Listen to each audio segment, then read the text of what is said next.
are you today? I hope you're fine. I'm okay. Aujourd'hui, on va voir ensemble qu'est-ce que c'est qu'un pronom complément et quels sont les pronoms compléments en anglais. Alors, on va commencer par revoir les pronoms qui sont sujets. Donc, on revoit ensemble ce qu'on va mettre devant le verbe, qui est en position sujet. Tu les connais déjà. I, you, he, she, it, we, you, they.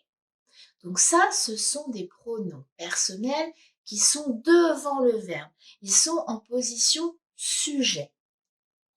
Puis, tu as ton verbe et tu vas retrouver d'autres pronoms que on va appeler des pronoms compléments. Ces pronoms compléments sont me, you, her, him, it, us, you, them. Donc, ils sont des pronoms parce qu'ils sont mis à la place de noms. Un exemple. Tu vas dire que tu adores une fille qui s'appelle Jane. On imagine. C'est un exemple. I love Jane. Tu veux dire la même chose, mais ne pas utiliser son prénom. Mettre à la place de Jane un pronom. Quand tu dis I love Jane, I est ton sujet, tu as ton verbe love, et Jane que tu cherches à remplacer est bien après le verbe. Et donc Jane, c'est une fille. Donc il faut que tu trouves dans ta liste de pronoms compléments qu'on vient de voir, qu'est-ce qui va remplacer Jane?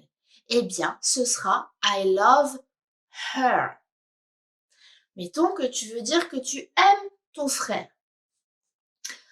I love my brother. Eh bien, tu cherches à remplacer my brother. Donc, c'est un garçon. Le pronom que tu vas utiliser, c'est him. I love him.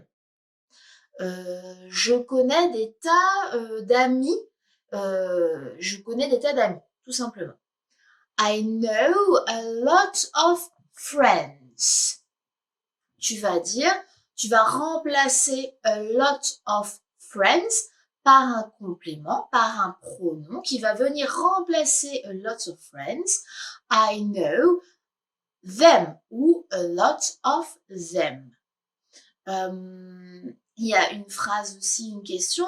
Are you talking to me? Est-ce que tu me parles à moi? I love you. Le you est en position après le verbe, en position complément.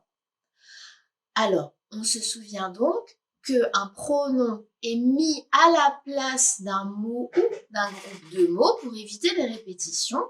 Et donc, essaye à chaque fois de chercher quel mot tu remplaces et puis de pouvoir trouver le bon pronom. Voilà. Juste, tout simplement, le pronom sujet est avant le verbe, pronom complément est après le verbe. Si tu as des questions, n'hésite pas. Bye!